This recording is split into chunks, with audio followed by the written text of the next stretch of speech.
Tough loss today or tonight. I thought GCU did a really good job of making it really hard to guard them off the dribble. We were exploited in the second half for sure, but I mean, just isolating us in different pick and roll situations, spreading the floor, and misdirecting us and isolating for right hand drives, and we really couldn't find an answer for it. I thought first half we did some really good things. I thought that we were really good on the boards. Our guards were offensive rebounding, putting it back, and then it was just halted second half. Came out, scored 4 points, I believe it was, and then they went on 11-0. It was like 8-0. Then it was like maybe we scored in between that, and then it felt like it was like a 14-0 run, and we just couldn't find an answer. They were a lot more aggressive second half. They were kind of trapping us and aggressive and switching guards going under all of our on balls, and we weren't hitting threes. So it just gave us a really hard time, and we couldn't ever run offense, which is weird because we ran offense effectively in the first half, and they didn't do anything different really. Except for they were probably a little bit more aggressive coming out second half, but it wasn't anything that we didn't face at points in the first half. And I think our youth just really showed down the stretch. We got tight, started holding the ball, couldn't in the 3-2 zone, could not play below the free throw line, which is a problem. And then in man, couldn't get open on the elbow. You saw like we didn't have those problems in the first half, so those are things that hurt. Needed a little bit more toughness in certain areas. They out-muscled us, took the ball from us. Those are things that those mistakes accumulate. And so it's not the first one, but it's the one early, and then it gives people confidence, and they do it a second time, and then on runs, it's just we could not find an answer for Trinity at all. She was killing us, 26-12. I mean, she was destroying us.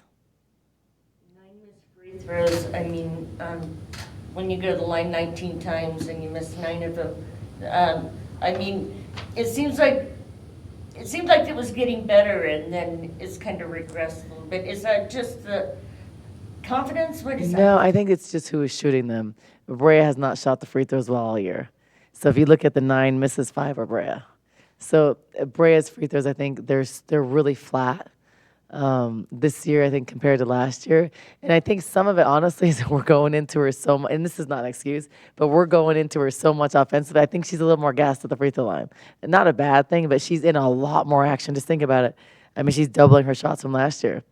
And she's playing a lot more minutes, so it's not an excuse because that's a free shot. But that's been a focal point at practice because I'm aware of that. So I've been having her shoot, like she shot 100 the other day. She's shooting a lot extra. But she's missing half of them. So she's got to go and make the free throws because if she makes her 5 or even 3 out of 5, it's a different stat. So that's then they're 16 for 19. So I think that, and I think Sky just missed a couple, but Brea's going to go to the line more because she's attracting a lot of defense and she's playing so well inside. But we did a really good job first half getting her the ball. We could not get her the ball second half. But even against the zone in the first half, we were getting her the ball. But because they extended, we did not, I don't know, we didn't understand the concept of attacking the gaps. So we're just dribbling. Like, you just have to attack the gaps, especially when they're high. If we get the ball to the baseline, you're going to be open because it was a 3-2. So we couldn't even get to the corners because we couldn't start initially and reverse the ball. So I think just our youth really, they exploited us in some of those actions. What are your thoughts on how the game played out after GCU took that lead with about 2 minutes to go? It was hard. It concerned me because at that point, I have 3 starters out of 5 with 4 fouls. So then defensively, when they're attacking you off the bounce, you are not then working early. So, and that's a mental thing, that's a young thing. So when you have 4 fouls, you're not denying, and then she's at, San Antonio's really fast off the dribble, but you got to work early. I think they're hesitant to work early of getting beat back door or fouling. So then she gets the ball, and then she's on attack mode, so you can't be as aggressive. Not an excuse because she did an amazing job. Like, she killed us. But it was a factor. And then inside, Brea has 4 fouls. So she even went for a block, and I was worried about that. That could have been, it wasn't a foul. It was a block. But you can get those foul calls. So I think all of those factors. And they did a really good job of putting us in uncomfortable action. Like, Brea has foul trouble, so put her in these on balls or put her in slip action. And then we didn't have an answer, and our guards were on foul trouble, so San Antonio was just isolating us. They were running misdirection overloads, and she's right-hand driving. So they did a good job of exploiting our weaknesses and where we were struggling. And why do you think San Antonio, for most of the game, she had a great game. Why do you think she had such a good game? Because we couldn't contain her off the dribble. So I think, and then the funny thing is that when we popped back, what'd she do? She hit a couple threes. I mean, for a while, I think for most of the game, she was 100%. And I mean, just to be overall, to be 9 to 13, I think she was like, yeah, like 8 for 8 for a while. Like, it's just, I mean, she's good. But usually we can disrupt her a little bit more, and not an excuse at all. We're a little shorthanded, but that's not a reason. Tonight we didn't have any four subs, but it's not an excuse, but they're smaller, they're more so this is a game we really needed fours, because like they play it smaller, like a 5'11" four, and then a shooting four. So sometimes we had to play with two fives. It's hard for us to guard a versatile post player. And in Monte, it wasn't her night. She had to be a little bit more physical, and it's okay. There's going to be those nights, but then we need someone off the bench. We didn't have a four off the bench. Not an excuse at all. We should still be able to get the ball get the job done, but we couldn't then guard, because then when we're really big and they're all playing outside and versatile, it's hard matchups for us, because then we were getting backdoors, offensive rebounds, and getting driven on. So that's the factor. That's just it. It is what it is. But we have to be able to bear down and get the job done and figure it out, or understand, she gets beat a couple times. Like, they kept on isolating us, San Antonio driving right, and then what were they doing? Drop four or drop fives. And so I think as a young team, you don't understand, okay, don't commit, because in an overload situation, there's no help. So you have to kind of fake and make her take a pull-up jumper. That's the young mistakes. But those are things that, like, we can teach, we can work on, but those are the mistakes that happens, or those runs coming out of the bat. You're not going to come back with a good team they're all graduate transfers and seniors. You're not going to come back from a deficit if you're giving up offensive rebounds, getting the ball taken down the stretch. You're not. And when Jada went out, that worried me, because we're different. Regardless of Jada's scoring, she runs our team. So when she went out and came back in, and then sometimes she was in situations on guard-to-guard switching action. She's in on San Antonio with a bum ankle and fouls. It's not a good combination. But despite that, a little bit more toughness down the stretch, handling their pressure, we win the game. But we weren't able to, and so they did a great job of not allowing us to. So credit to them for sure. I mean, they played a great game. One of those reasons why you feel like maybe they didn't react to the refs letting you guys play in those last 2 minutes? Yeah, I think that there's going to be calls. I never use excuses as a referee or a bad call. There were some bad calls down the stretch, but it's like, it is what it is. That's not the reason why you lose. But I think that us understanding how it's being called, and maybe then we start to be more aggressive too. But then when we're aggressive, you get to the free throw line, you got to make free throws. So like those things, I think, I don't think like the refs were a factor when you were losing the game. I think it was we could not guard. San Antonio had 26 points, got fouled 11 times. I mean, like, that's a lot. And so she was the difference in the game, and she had, she had 3 turnovers. Like, she was, so if you look, where she had, how many turnovers? She had 8 turnovers. Yeah, because we turned her over 7 times in the first half. We were trapping her. So that's where a 4 comes into play for us. So our forwards can trap really well. Like, Isis is our best trapper. So her not being in the game today, for that reason, hurt us. But then Montea did a really good job first half trapping. We turned her over. But we weren't able to turn her over second half because she just was scoring the ball. So, we had to slow her down. And then when Brea's on the pick and roll, we were passive on the pick and roll, so she's turning the corner. So that hurt us. It is what it is. But they played a good game. They outplayed us, and they did a really good job, especially second half. And if you look at the stats, we were both very similar stats. We shot about almost the same from the field. We're both 44%. From the threes, we're both shot bad, 25, 26%. And from free throws, we're pretty similar. They were a little better free throws. So we make a couple more free throws, stop fouling, and we get a couple of tough plays, we win the game. So if you look, the stats are almost the same. That run, they outscored us in the third quarter, but despite that, we get a couple of those rebounds, we get a couple of box outs, we win, because every other stat was pretty much the same. We got less second chance points than we had the first half, but we gave them, fast break points 17. So that was off of makes too. And that, I don't remember that happening to us. So when we're a little bit more athletic, that doesn't happen. 17 to 5, I don't know what the fast breaks were in the first half. I think it was 8. So off of makes, we score and they get layups. That killed us. So that was still San Antonio again, killed us on that. So she doesn't average 26 points, so she played 40 minutes too. So every second, like, she killed us. I mean, 25 points. So, or 26 points and 12 rebounds. Jeez. For a guard, that's pretty brutal. I almost had a triple-double, so we couldn't turn her over. We couldn't turn her over second half. I mean, we learn. We have to learn. I heard the question asked about losing to two in-state. That's bad. I mean, I think right now, with losing at NAU, but that was without Jada. It is what it is. No excuses. But we've been shorthanded these games we've lost. Every game, it's been shorthanded pretty much. But that's not an excuse because when you're shorthanded, other people have to step up. And that's not what we're getting when we're a little shorthanded. So we got to figure that out, and everybody has to be a little tougher and do a little bit more when we're shorthanded these games. And it's going to happen. That's basketball. I think, yeah. You had 5 players score in double figures. I know. And, so, I mean, we talk about stagnant offense, but do you think that is, would that be what you pointed to as the problem? In the second half, I think just the way it flowed. So I don't think I think our offense was good in the first half. We took some runs, but I think it was good.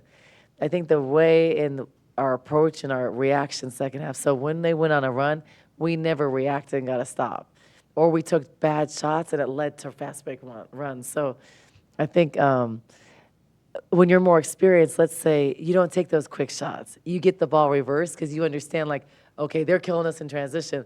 Let's use a better offense. We didn't get to that. The ball stuck, then it's bad shots that led to fast breaks. So an unorganized offense is an unorganized defense. So that's what it hurts. So it's not about us scoring or not, but using the shot clock, getting the reversals and getting good quality shots that you're prepared for after running offense doesn't lead to bad transition. But getting shots, not running the play, we didn't even run the play. It never got reversed to even get our action. So that leads to like a rush shot or the ball staying on one side, and that's like a disaster. So I don't know. I don't think they did so much that should disrupt us from not being able to reverse the ball and run offense. So I think that's one of those things you got to show the team in those situations. And I mean, a little fatigue and stuff like that, but so are they. Their guards played 40, 32, 37, 37. So that's not an excuse, but I think that's when experience comes, from understanding the flow of the game, understanding, okay, Brea killed it first half, even against a zone, let's find a way to get the ball inside. That understanding, and then not these bullet passes and, And thank goodness Lauren hit those threes, but, just we needed Sky to get those offensive rebounds like the first half. We just couldn't even get to that action. We couldn't really run offense. We gotta get better and work on it. We'll get better. I mean, we're gonna figure it out. But and I think honestly, if you look at the 4 players in double digits and you look at the stats, are almost the same. The fast break transition buckets killed us. Not having answer for San Antonio, and then the toughness plays, the offensive rebounds, those were daggers, and then fouling them a lot. So, that's a lot of things to work on, but it is what it is. But I think the players need to see it and understand that. We had some of that stuff in Palm Springs. It's like you got to be able to, those lulls that go 4 minutes, you'd lose the game. So just have to be able to understand what shifts in that when they are going to trap us and put 2 people on the ball, reversing the ball. Like having understanding of that, and then 2 passes out of a trap is an open shot or a layup. So I think just understanding and showing it on film helps us. Points, I think, and 6 rebounds. Yeah. She didn't get into foul trouble until later in the game. Just your reaction to how she played. I think she's been good. I think she's got. I mean, if she would have made her free throw, she's got 25. 25 and 6. She's been a force. She's been super consistent. She continues to score at a high rate efficiently. But like teams are gonna put zones to take away us getting the ball to Brea. They're gonna double her, so we have to be able to make shots. When she's doubled, they were doubling off of Sky on the weak side. They were doubling, so we had to go reverse the ball and make shots. And I think just understanding that and not getting stagnant. And then we don't have to always go to her. We can run actions, move the ball, and get to her later. And I think just understanding that. But she's been consistent for us. She's been good. We need to get a little bit tougher in some other positions and a little bit more resilient. But I mean, young teams, you're gonna go through losses like this. We did that the year before we won the NIT. We lost a lot of close games, and we were young. And then that next year, we won those games. So with nowadays with college basketball, you got to keep the teams to get to that next year, right? but but they're good. GCU is good. NAU is good, and they outplayed us. And these are both. If you look at both the teams, they're both teams with all senior heavy and grad experienced guards, inexperienced players, and then we're an inexperienced team. So we gotta start. And I think that I could have done a better job at adding some grads and some different things, but that all comes down to NIL and stuff like that. So, how is ISIS? Isis is good. So she's. Our next game is on Tuesday. I'm anticipating her back on Tuesday. Like she was in contact today, but just holding her out for a couple more days. Ja wasn't here today. No, she'll be back. She's just not available today, but she'll be back on Saturday. She'll play the next game. Just wasn't available today. And Jada's ankle, I mean, she's carried off the floor. It looks pretty bad. And then, Jada, she comes back. How is she doing? And what do you contribute that to? Jada's very tough. She's resilient. She's a fighter. She would come back in on one leg. That's just Jada. And then you got to guard some on switches. You got to guard San Antonio. I was like, oh damn! Like I was like, ooh. And then one time, like we didn't have everybody else was in foul trouble, and I was like, how did we just change the matchup? But then on the guard to guard, they were switching on that weave action. So I was like, but she's so smart. She gives her heart. Like I never question like if she'll be back unless she absolutely can't, and she's like back there dying or needs stitches. She's gonna come back. So I respect that. That's why I say even when she's not shooting it well, even when she's whatever, it doesn't matter because she's valuable. She's going to fight. She's going to make those big shots, and she's going to lead us, communicate, so all those things. So it's hard. It was hard a couple minutes without her because you saw without her, the offense was worse. And it's just it's like she kind of gives us that calming, but that's not an excuse at all. She's fine. It's a little sprain, but this is that time of the year. Lauren's even playing. Lauren just came back, so she's only been back for a day or two. So for her to come and hit those shots, I mean, she was barely in practice. So we got to get her. We just got to get healthy, and I think it's that time of year everywhere, at every team around the country. You're banged up right now. It's right before conference. It's when the players are gonna go to finals in a few days. It's just like every team is going through that in the country. You got finals and the break. They're like they need that mental break and then reset before conference. And this year conference is like 10 days earlier. So we're gonna grow up fast. Does Jada have a nagging ankle injury? And nagging like kind of foot. She's had some issues. It's nothing. It's manageable, but yeah, it's been a thing since last year. Like just different parts of the foot. It's nothing. They can't. It's just like tendonitis. Nothing they can't play with. It's just then when you sprain, it's just more annoying because you're like, oh, it's the same place. Just like the shoulder, you get hit in the shoulder again, it's sore again. Or a lot of players, there's thumbs. These are those normal basketball injuries. There's a thumb. It never heals because every time you catch the ball, it's one of those things. And I think that, but she's tough. I think there's times when other players wouldn't play, and she would play. So I think that she's just like that. So.